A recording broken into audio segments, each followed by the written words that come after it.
Final Tribal Council losers. Not all are made equally. Some get completely shut out and some only lose by 1 vote. Some are legitimate contenders who are barely beaten, while others are simply seen as prey, otherwise known as goats.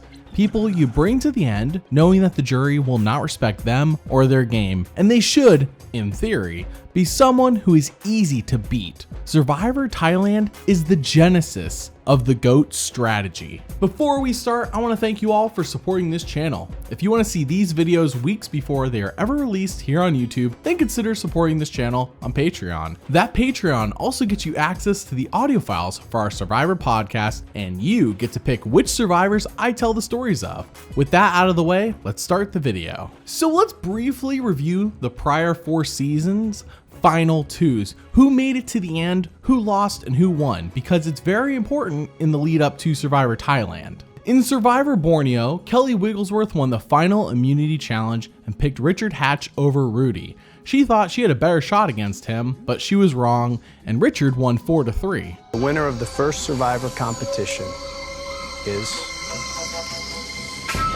Rich. Congratulations, Rich. In Survivor the Australian Outback, Colby Donaldson won the final immunity challenge and picked Tina Weston over Keith. In this case, he thought Tina was tougher and was probably more fair competition than Keith, who he viewed as unworthy. He was right, and Tina won 4-3. The winner of Survivor, the Australian Outback. In Survivor Africa, Kim Johnson won the final immunity challenge, though at this point she knew she wasn't going to win. It was really up to her as to who was going to win, so between Lex and Ethan Zahn, she picked Ethan since she liked him more, and she was right, and he won 5-2. The winner of Survivor Africa.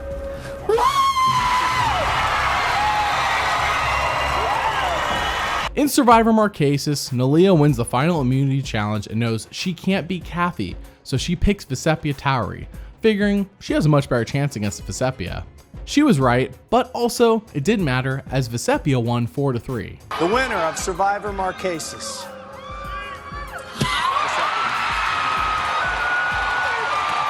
So far, the winner of each season has not won the final immunity challenge and has always been picked to go to final tribal council by the loser. But that all changed in Survivor Thailand. Each of the previous 4 seasons had players either not picking the easiest target to beat or had them not being able to have the power to do so until it was too late and they were picked between just picking the lesser of 2 evils for them. Brian Haiduk did not encounter either of these problems. He was in control all game and had his way in every strategic circumstance. So when he wins the final immunity challenge and picks Clay Jordan, it has actually been a long time coming, and it wasn't a last minute decision.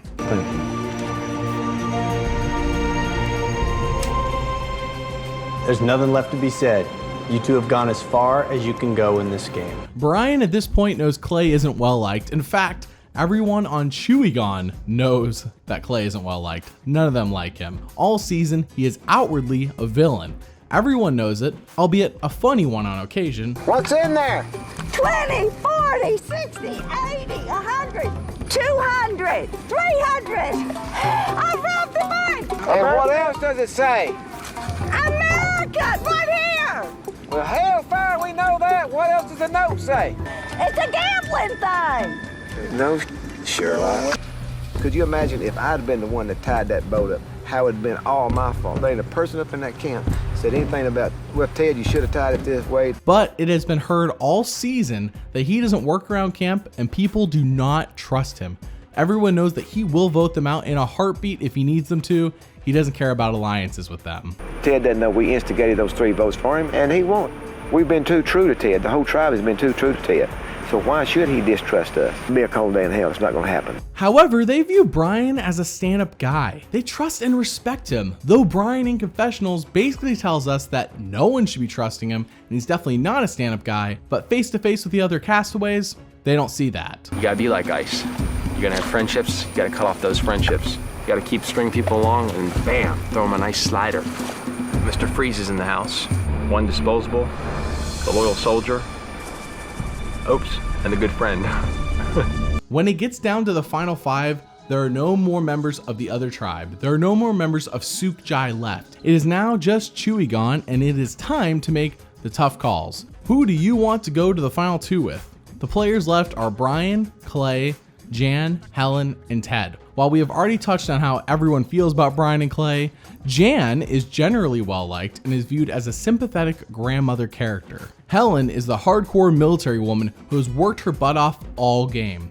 And Ted is a lovable big guy in the eyes of his tribe mates. They don't view the incident with Gandia with the same disgust as we do. However, it is not at the final 5 when Brian decides to bring Clay to the end. This alliance begins in episode 9 when there are still 9 players left. We're just trying to get him, we got to get him on the jury. That'll secure me and you, immunity all the way in. Okay. Once it does get down to either him or me, obviously I'm going to be looking after good old number 1. Up until this point, it had seemed like Brian was tight with Ted, and in all actuality, Brian was tight with Ted. However, Brian all game has been telling us this is a business trip and he needs to make the strategic decisions necessary to win, no matter how tough they are or no matter how brutal they are. I'm trying to figure everybody out. I'm going to have a good time doing it, but at the same time, this is a business trip, as I like to say. I wouldn't want right. Just, it's his business. You're not flipping on No, me. I'm just saying this is business. Okay.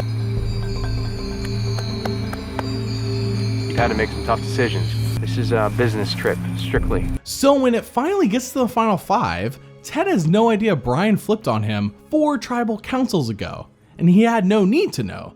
They had systematically removed the opposing tribe in typical fashion, and Ted's head wasn't on the chopping block the entire time. I think Brian is a good guy. Don't take anything personal.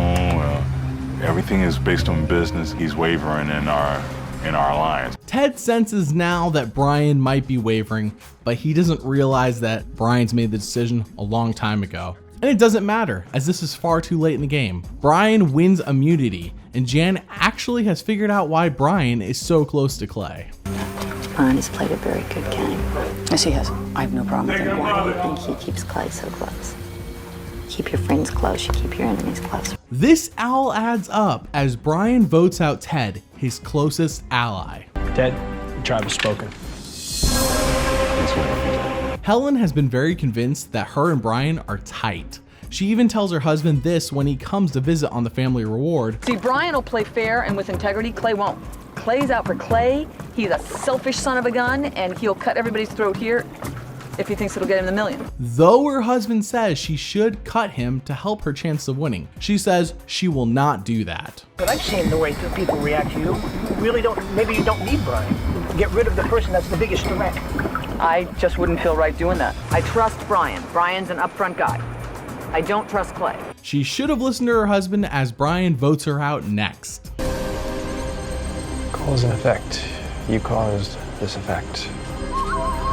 Helen, the tribe has spoken. So at this point, it seems like a lock that Brian should win. While Jan is well liked, no one really views her as a contender, and she seems to have been following everyone else when it comes to strategic decisions all game. And of course, Clay is, well, he's Clay. Say, look what I brought y'all. If I make it to one of those 2 final cheers, maybe they remember. Let me put old Clay down. He did think of me earlier in the game. So when Brian wins the final immunity challenge, history tells us that Brian will probably blow it and pick Jan and lose. The 3rd time in a row. Take it. However, he cuts Jan and chooses the very unlikable Clay to go to the end. Jan, the tribe has spoken. Brian has now secured himself a spot at the final tribal council against the least liked player on all of ChuiGon.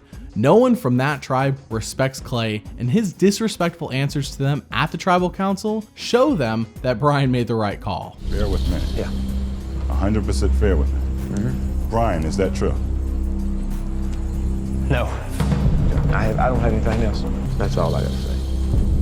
I asked for 3 reasons on You're not on a gonna daily get me, basis. Helen, you don't understand, because I can tell right now, there's no one in the world satisfy your answer. You was trying to play me with all of my own tribe members, and you didn't think we wasn't going to talk? You were wrong. Brian predictably wins the season, being the first to successfully pick someone to go to the end against and beat. No one all season uttered the word GOAT, and it won't be mentioned for many seasons to come. The winner of Survivor Thailand Brian. But this strategy of picking a player that is not respected by the jury becomes almost standard after Survivor Thailand. Everyone's trying to do it, and it is proven to be successful again and again in later seasons. Tune in next time as we review the entirety of Survivor Thailand. Thanks for watching, and if you like the content you see here, then please support me and this channel on Patreon. I think if we just play it a little bit cool and just march right on in there, I mean, that will secure us all the way to the top 2. Okay. Yeah.